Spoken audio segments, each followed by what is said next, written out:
মাটি থেকে 1 হাত উপরে আম, মানে আমের ফুল ফুটেছে।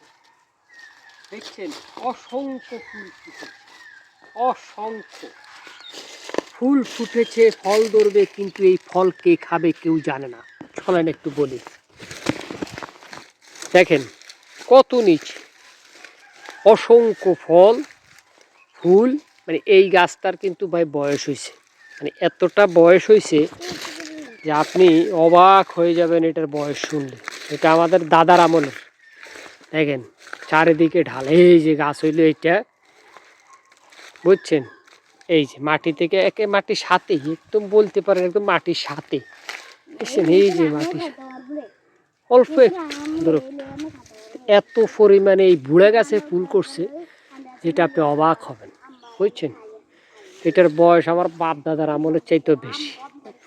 এটার ফুল ফল এত হয় মাশাআল্লাহ। হ্যাঁ, তো আমি আসছি মূলত এটা দেখার জন্য যে এত নিচে এই ফুল ধরছে, আবার এত নিচে ফল ধরবে, কিন্তু আসলে যার ফল সে কি ভাগে পাবে নাকি এই ফল খেয়ে ফেলবে, যেহেতু গ্রাম অঞ্চলের ব্যাপার, বুঝেন?